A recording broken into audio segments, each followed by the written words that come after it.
Hello students, നമ്മളിന്ന് പഠിക്കാൻ പോകുന്നത് ഫിസിക്സിലെ ഫസ്റ്റ് ചാപ്റ്ററായ ഇഫക്ട്സ് ഓഫ് ഇലക്ട്രിക് കറണ്ടാണ്. നിങ്ങൾ കഴിഞ്ഞ വർഷം ഒരുപാട് കാര്യങ്ങൾ പഠിച്ചതാണ് ഇതിനെപ്പറ്റി, കറണ്ടിനെപ്പറ്റി അല്ലെങ്കിൽ കറണ്ട് എങ്ങനെയാണ് ഉണ്ടാവുന്നത്, അതിൽ കുറേ ടേംസിനെ പറ്റിയും കണക്ഷൻസിനെ പറ്റിയെല്ലാം പഠിക്കുന്നുണ്ട്. അതൊക്കെ തന്നെ നമുക്ക് ഈ വർഷം ആവശ്യമുണ്ട്. കൂടാതെ കുറച്ച് അധികം കാര്യങ്ങളും, എസ്പെഷ്യലി പ്രോബ്ലംസ്, കണക്കുകൾ കുറച്ചധികം ചെയ്യാനും പഠിക്കാനും. ഓക്കെ, എനിവേ പാഠത്തിലേക്ക് കടക്കുന്നതിന് മുമ്പ് കുറച്ച് ബേസിക്കായ കാര്യങ്ങൾ, അതായത് നിങ്ങൾ ഓൾറെഡി പഠിച്ച കാര്യങ്ങൾ ഒന്നും കൂടി റിവൈസ് ചെയ്യാം. അതിനുശേഷം മെയിൻ ടോപ്പിക്കിലേക്ക് കടക്കാം. ഫസ്റ്റ് തന്നെ, എപ്പോഴാണ് ഇലക്ട്രിക് കറണ്ട്, അതായത് നമ്മൾ കറണ്ട് എന്ന് പറയുന്ന ചുരുക്കി വിളിക്കുന്ന ഇലക്ട്രിക് കറണ്ട് എപ്പോഴാണ് ഉണ്ടാകുന്നു? പഠിച്ചതാണ് നിങ്ങൾ. സിമ്പിൾ, ചാർജുകൾ ഫ്ലോ ചെയ്യുമ്പോഴാണ് ഇലക്ട്രിസിറ്റി അഥവാ ഇലക്ട്രിക് കറണ്ട് ഉണ്ടാകും. ഓക്കെ, എന്തൊക്കെ ചാർജുകൾ, what are the different types of charges? എന്തൊക്കെ ചാർജുകൾ നിങ്ങൾക്കറിയാം? Positive charge and negative charge അല്ലേ? നിങ്ങൾ 9th പഠിക്കുന്ന കുറച്ച് കാര്യങ്ങൾ, കെമിസ്ട്രിയിൽ പഠിക്കുന്ന ആറ്റംസിനെ പറ്റി പഠിക്കുന്ന കാര്യങ്ങൾ, അതിൽ മെയിനായിട്ട് ആറ്റത്തിൽ എന്തൊക്കെ ചാർജുകൾ പ്രസൻ്റാണ്? പോസിറ്റീവ് നെഗറ്റീവ് അല്ലേ? അതിൽ ആറ്റത്തിൽ പോസിറ്റീവ് ചാർജുള്ള പാർട്ടിക്കിൾസ് അതേതാ? പ്രോട്ടോൺ അല്ലേ? ഓക്കെ, നെഗറ്റീവ് ചാർജുള്ളതോ? ഇലക്ട്രോൺ. ഫിസിക്സിൽ നമ്മൾ ഇലക്ട്രിസിറ്റി അഥവാ ഇലക്ട്രിക് കറണ്ടിനെ പറ്റി പഠിക്കുന്നുണ്ടെങ്കിൽ, അതായത് ഫ്ലോ ഓഫ് ചാർജസ് അല്ലേ ഇലക്ട്രിസിറ്റി ഉണ്ടാക്കുന്നത്. അപ്പോൾ പോസിറ്റീവ് ചാർജ് ഫ്ലോ ചെയ്താലും അഥവാ നെഗറ്റീവ് ചാർജ് ഫ്ലോ ചെയ്താലും ഇലക്ട്രിസിറ്റി ഉണ്ടാകും. പക്ഷേ ഫിസിക്സിൽ കൺവെൻഷനലി, ദറ്റ് മീൻസ് നമ്മൾ സാധാരണയായി എടുക്കുന്നത് നെഗറ്റീവ് ചാർജ്ഡ് പാർട്ടിക്കിൾസായ ഇലക്ട്രോൺസ് ഫ്ലോ ചെയ്യുമ്പോഴാണ് ഇലക്ട്രിസിറ്റി ഉണ്ടാകുന്നതെന്ന് നമ്മൾ കൺസിഡർ ചെയ്യുക. So we can say that flow of electrons makes current flow, അഥവാ ഇലക്ട്രിക് കറണ്ട് ഫ്ലോ ചെയ്യണമെങ്കിൽ ഇലക്ട്രോൺസ് ഫ്ലോ ചെയ്യും. ഓക്കെ, ഇനി നമ്മൾ അടുത്തതായി കഴിഞ്ഞ വർഷം പഠിച്ചൊരു ടോപ്പിക്കാണ് റെസിസ്റ്റൻസ്. റെസിസ്റ്റൻസിനെ പറ്റിയും റെസിസ്റ്റേഴ്സിനെ പറ്റിയും ഒക്കെ കഴിഞ്ഞ വർഷം പഠിച്ചതാണ്. എന്താ റെസിസ്റ്റൻസ്? സിമ്പിളായി പറഞ്ഞാൽ, ഏറ്റവും സിമ്പിളായി പറഞ്ഞാൽ, ability of a material to oppose flow of electric current അഥവാ കറണ്ട്. ഒരു കറണ്ടിൻ്റെ ഫ്ലോനെ ഒപ്പോസ് ചെയ്യാനുള്ള കഴിവ്, എബിലിറ്റീനെ വിളിക്കുന്ന പേരാണ് റെസിസ്റ്റൻസ്. എന്ന് വെച്ചാൽ ഹൈ റെസിസ്റ്റൻസ്, അതിൻ്റെ മീനിങ് എന്തായിരിക്കും? നല്ലോണം ഒപ്പോസ് ചെയ്യാൻ കഴിവുണ്ട്. ലോ റെസിസ്റ്റൻസോ? ഒപ്പോസ് ചെയ്യാനുള്ള ഇലക്ട്രിസിറ്റി അഥവാ കറണ്ടിൻ്റെ ഫ്ലോനെ ഒപ്പോസ് ചെയ്യാനുള്ള കഴിവ് കുറവ് അല്ലേ? എക്സാമ്പിൾ, മെറ്റൽസ്, നോർമലി എല്ലാ മെറ്റൽസും ഇലക്ട്രിസിറ്റീനെ ഫ്ലോ ചെയ്യിപ്പിക്കും. That means they have less resistance. Comparatively less resistance ഉള്ള മെറ്റീരിയൽസാണ് മെറ്റൽസ് അല്ലേ? What about insulators? അതായത് റബ്ബർ, പ്ലാസ്റ്റിക്, വുഡ്, ഇങ്ങനെയുള്ള സബ്സ്റ്റൻസ് എല്ലാം ഇലക്ട്രിസിറ്റി ഫ്ലോ ചെയ്യൂലല്ലോ. അപ്പോൾ നമ്മൾ എന്താ പറയുക? All these materials will be having high resistance. Resistance high എന്ന് വെച്ചാൽ അതിനർത്ഥം അതിൽ കൂടി ഇലക്ട്രിസിറ്റിക്ക് പാസ് ചെയ്യാൻ ബുദ്ധിമുട്ടാണ്. ഒരു കാര്യം കൂടി ഓർക്കുക, റെസിസ്റ്റൻസ് 0 ആയ, അതായത് റെസിസ്റ്റൻസ് വാല്യൂ ഈക്വൽ ടു 0 ആയ മെറ്റീരിയൽസ് നോർമലി കാണാൻ പറ്റില്ല. ദാറ്റ് മീൻസ് ഉണ്ട് അങ്ങനത്തെ സാധനങ്ങൾ, പക്ഷേ ഹ്യൂമൻ മെയ്ഡാണ്. ആർട്ടിഫിഷ്യലായിട്ട് ഉണ്ടാക്കുന്ന സബ്സ്റ്റൻസാണ്. സൂപ്പർ കണ്ടക്ടേഴ്സ് എന്നൊക്കെ പറയുന്ന സബ്സ്റ്റൻസ് ഉണ്ട്. എനിവേ നിങ്ങൾക്ക് പഠിക്കാനില്ല, എന്നാലും ഓർത്ത് വെച്ചാൽ മതി. റെസിസ്റ്റൻസ് 0 ആയ മെറ്റീരിയൽസ് ഉണ്ടാകില്ല. Then next one, resistivity. ഈ വേർഡും നിങ്ങൾ കഴിഞ്ഞ വർഷം കേട്ടത് തന്നെയാണ്. റെസിസ്റ്റിവിറ്റി നമ്മൾ ഈ വർഷം മുതൽ റെസിസ്റ്റൻസ് എന്നുള്ള വേർഡ് യൂസ് ചെയ്യുന്നതിന് പകരം റെസിസ്റ്റിവിറ്റി എന്ന് യൂസ് ചെയ്യും. റെസിസ്റ്റൻസും റെസിസ്റ്റിവിറ്റിയും തമ്മിലുള്ള ഡിഫറൻസ് നിങ്ങൾ കഴിഞ്ഞ വർഷം പഠിക്കുന്നില്ല, എന്നാലും അറിഞ്ഞിരിക്കാൻ വേണ്ടി പറയാം. What you mean by resistivity? Simple. Suppose എൻ്റെ കയ്യിൽ 1 മീറ്റർ ലെങ്ത്തുള്ള ഒരു പീസ് അയൺ ഉണ്ട് എന്ന് വിചാരിക്കാം. ഒരു അയൺ റോഡ് ഉണ്ട്, അതിൻ്റെ ലെങ്ത്ത് 1 മീറ്റർ. ഓൾസോ അതിൻ്റെ തിക്നെസ് അഥവാ area of cross section 1 metre square ആണെന്ന് വിചാരിക്കാം. അയൺ ഒരു മെറ്റലാണല്ലോ, മെറ്റലായിരുന്നാലും അതിന് റെസിസ്റ്റൻസ് ഉണ്ടാകുമല്ലോ. അങ്ങനെയാണെങ്കിൽ ഈ 1 മീറ്റർ ലെങ്ത്തുള്ള 1 metre square area of cross സെക്ഷനുള്ള ഈ അയൺ പീസിൻ്റെ, അയൺ റോഡിൻ്റെ റെസിസ്റ്റൻസ് കണ്ടാൽ ഒരു വാല്യൂ ഉണ്ടാവുമല്ലോ. ആ വാല്യൂവിനെ വിളിക്കുന്ന പേരാണ് resistivity. Simple. So what mean by resistivity?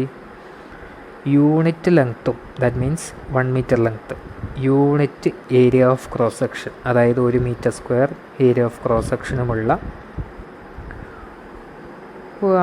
ഒരു സബ്സ്റ്റൻസ് എടുത്താൽ അതിന് റെസിസ്റ്റൻസ് ഉണ്ടാവും. ആ വാല്യൂവിനെ വിളിക്കുന്ന പേരാണ്, ആ സബ്സ്റ്റൻസിൻ്റെ, ഇവിടെ അയൺ, അതിൻ്റെ റെസിസ്റ്റിവിറ്റി. ഇത് നിങ്ങൾക്ക് കാര്യമായിട്ടൊന്നും പഠിക്കാനില്ല, എന്നാലും റെസിസ്റ്റൻസും റെസിസ്റ്റിവിറ്റിയും എന്നുള്ള ടേംസ് മനസ്സിലാക്കാൻ വേണ്ടി പറഞ്ഞതെന്ന് മാത്രമേ ഉള്ളൂ. കൂടുതലായിട്ട് ആലോചിക്കണ്ട. എനിവേ റെസിസ്റ്റൻസ് മാത്രം ആലോചിച്ച് നോക്കുക, റെസിസ്റ്റിവിറ്റി മനസ്സിലാക്കി വെക്കുക. കൂടുതലായിട്ട് പഠിക്കാനില്ല. ഓക്കെ, അടുത്തതായി പഠിക്കാനുള്ളത് സീരീസ് ആൻഡ് പാരലൽ കണക്ഷനെ പറ്റിയാണ്.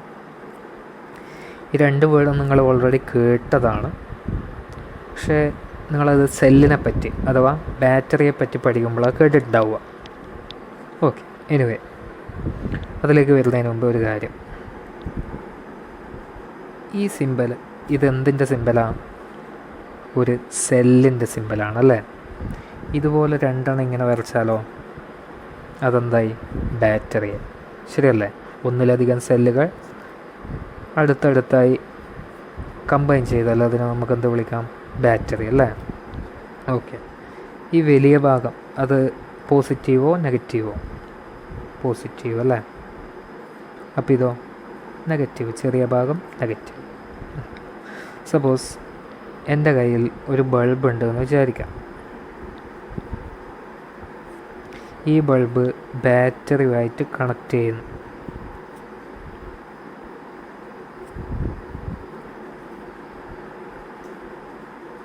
ഇതെന്തിൻ്റെ സിമ്പലാണ്? സ്വിച്ച് അല്ലേ. ഈ സ്വിച്ച് ഇപ്പോൾ ഓഫല്ലേ. ഓക്കെ, ഞാൻ ഈ സ്വിച്ച് ഓൺ ആക്കുന്നതെന്ന് വിചാരിക്കാം. സ്വിച്ച് ഓൺ, ഇത് ഓഫ് സ്വിച്ചിൻ്റെ സിമ്പൽ. ഇതിങ്ങനെ സിംഗിൾ ലൈനായിട്ട് വരച്ചാൽ അത് ഓൺ സ്വിച്ചായി. അപ്പോൾ ഇത് ഓഫ് പൊസിഷനിലുണ്ട്, ഞാനത് ഓൺ ആക്കിയെന്ന് വിചാരിക്കാം. അപ്പോൾ കാണാം ബൾബ് ഗ്ലോ ചെയ്യുന്നതായിട്ട് കാണാം. ബൾബ് ഗ്ലോ ചെയ്യണമെങ്കിൽ ഇലക്ട്രിസിറ്റി അഥവാ ഇലക്ട്രിക് കറണ്ട് ഫ്ലോ ചെയ്യണമല്ലോ. അത് ഈ ബാറ്ററി ആയിരിക്കണമല്ലോ പ്രൊവൈഡ് ചെയ്യുന്നത്. ഒരു ബാറ്ററീൻ്റെ എങ്ങുന്ന് എങ്ങോട്ടൊക്കെ ഇലക്ട്രിസിറ്റി ഫ്ലോ ചെയ്യുക? പോസിറ്റീവ് എന്ന് തുടങ്ങി വയർ വഴി ഇതിലേക്ക് കൂടി വന്ന് ബൾബിലേക്ക് കൂടി കയറി അവസാനം അത് നെഗറ്റീവിലെത്തും അല്ലേ. അതായത് ഇലക്ട്രിസിറ്റി ഫ്ലോ ചെയ്യുന്നത് ബാറ്ററീൻ്റെ പോസിറ്റീവിൽ നിന്ന് നെഗറ്റീവിലോട്ടാണ്. ഓക്കെ, ഇനി നമ്മളെ ടോപ്പിക്കിലേക്ക് കയറാം. ഞാൻ നിങ്ങൾക്ക് 2 സർക്യൂട്ട് വരച്ച് കാണിച്ചു തരാം. എൻ്റെ കയ്യിൽ 2 ബൾബ് ഉണ്ട് എന്ന് വിചാരിക്കാം. ഒരു ബാറ്ററിയും ഉണ്ട്.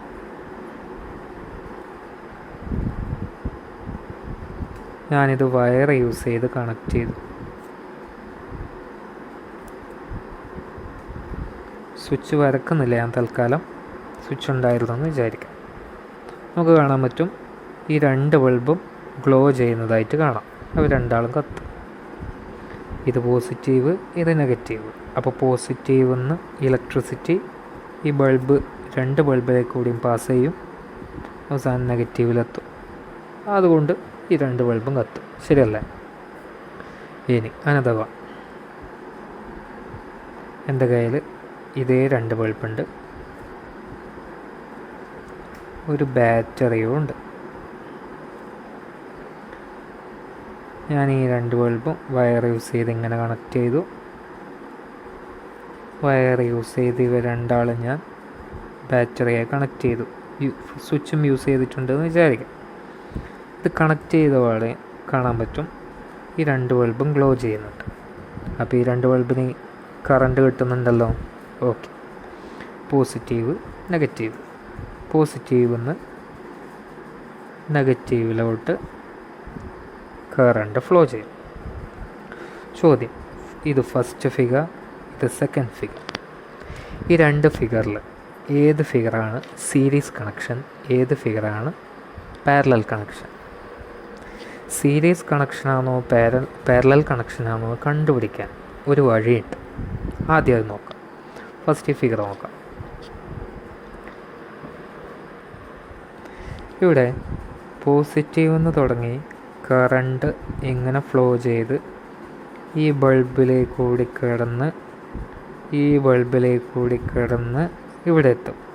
ഈ ഫിഗറിലോ പോസിറ്റീവ് എന്ന് തുടങ്ങി ഈ പോയിൻ്റിലെത്തും. ഇനി ഈ പോയിൻ്റെത്തി നെഗറ്റീവ് വരെ എത്താൻ കറണ്ടിന് രണ്ട് വഴികളുണ്ടല്ലേ. ഒന്ന് ഇതിലേക്ക് കൂടി പോകാം, വേണമെങ്കിൽ ഇതിലേക്ക് കൂടി പോകാം. ശരിയല്ലേ? നമുക്കൊരു കാര്യം മനസ്സിലാക്കാൻ പറ്റും, ഈ രണ്ട് ബൾബും കത്തുന്നുണ്ട്. അതിനർത്ഥം രണ്ട് ബൾബിലെയും കറണ്ട് പോകുന്നുണ്ടല്ലോ. അതായത് ഇവിടെ എത്തുന്ന കറണ്ട് സ്പ്ലിറ്റ് ചെയ്ത് ഈ ബൾബിലേക്ക് കൂടിയും പോവും, ഈ ബൾബിലേക്ക് കൂടിയും പോവും, അങ്ങനെ ഇവിടെ എത്തും. പിന്നീട് അത് ജോയിൻ ചെയ്ത് നെഗറ്റീവിലോട്ട് എത്തും. ഈ രണ്ട് എക്സ്പ്ലനേഷനിൽ എന്ത് കാര്യം മനസ്സിലാക്കാൻ പറ്റിയ എന്തോ ഒരു വ്യത്യാസമുണ്ട്. നോക്കാം. ഈ ഫിഗറിൽ പോസിറ്റീവ് ഭാഗത്തു നിന്ന് തുടങ്ങുന്ന കറണ്ട് ഫ്ലോ ചെയ്ത് ഈ ബൾബിലേക്ക് കയറി ഇവിടെ എത്തി, ഇതിലേക്ക് കൂടി വന്ന് ഈ ബൾബിലേക്ക് കൂടി കയറി നെഗറ്റീവിലെത്തി. അതായത് ബാറ്ററിയിൽ നിന്ന് വരുന്ന കറണ്ട് അതുപോലെ ഈ ബൾബിലേക്ക് കയറി അതേ കറണ്ട് തന്നെയാണ് ഈ ബൾബിലേയും കൂടി പോകുന്നത്. എവിടെയും സ്പ്ലിറ്റ് ആയിട്ടില്ലല്ലോ. ദാറ്റ് മീൻസ് സീരീസ് കണക്ഷൻ ആണെങ്കിൽ, രണ്ട് ഡിവൈസസ് സീരീസായി കണക്ട് ചെയ്തിട്ടുണ്ടെങ്കിൽ കറണ്ട് ആ ഡിവൈസസിലെ എല്ലാം പോകുന്ന കറണ്ടെല്ലാം സെയിം ആയിരിക്കും. ദാറ്റ് മീൻസ് ആ സർക്യൂട്ടിൽ കറണ്ട് സ്പ്ലിറ്റ് ആകില്ല. ഇനി ഇവിടെയോ ബാറ്ററിയിൽ നിന്ന് വരുന്ന കറണ്ട് ഇവിടം വരെ ഓക്കെ, ഇവിടെ എത്തുന്ന സമയത്ത് രണ്ട് വഴിയുണ്ട്. അപ്പോൾ ഇവിടെ നിന്ന് സ്പ്ലിറ്റായി. ആ സ്പ്ലിറ്റായ കറണ്ട് ഇവിടെ എത്തി ജോയിനായി, അങ്ങനെ നെഗറ്റീവിലെത്തുന്നുണ്ട്. അങ്ങനെ കറണ്ട് എവിടെയെങ്കിലും വെച്ച് സ്പ്ലിറ്റ് ആവുന്നുണ്ടെങ്കിൽ that will be parallel connection. ഇതാണ് പാരലൽ കണക്ഷനും സീരീസ് കണക്ഷനും മനസ്സിലാക്കാനുള്ള ഷോർട്ട് കട്ട്. ഇനി നമുക്ക് പഠിക്കാനുള്ളത് കുറച്ച് ഇക്വേഷൻസ്. അതിൽ ഫസ്റ്റ് തന്നെ ഇലക്ട്രിക് കറണ്ട് ഇക്വേഷൻസ് പഠിക്കുന്നുണ്ടെങ്കിൽ അതുമായി ബന്ധപ്പെട്ട പ്രോബ്ലംസ് ഉണ്ടാവുന്നില്ല കാര്യം ഷുവർ അല്ലേ? ഓക്കെ. ആദ്യം ഇലക്ട്രിക് കറണ്ട്. നമുക്കറിയാം കറണ്ട് ഉണ്ടാവുന്നത് ചാർജുകൾ ഫ്ലോ ചെയ്തിട്ടാണല്ലോ. ഓക്കെ, അത് മനസ്സിലുണ്ടാവുക. ഇനി ഫിസിക്സിൽ ക്യാപിറ്റൽ ലെറ്റർ ക്യൂ എന്ന് യൂസ് ചെയ്യുന്നത് ചാർജിനെ റെപ്രസെൻ്റ് ചെയ്യാണ്. Next T, small letter T എന്നുള്ളത് ടൈം. ഇനി നമ്മൾ ഇലക്ട്രിക് കറണ്ട് അഥവാ ഇൻറ്റൻസിറ്റി ഓഫ് ഇലക്ട്രിക് കറണ്ട് അഥവാ ഇലക്ട്രിസിറ്റി എന്ന് റെപ്രസെൻ്റ് ചെയ്യാൻ യൂസ് ചെയ്യുന്ന ലെറ്റർ ക്യാപിറ്റൽ ഐ.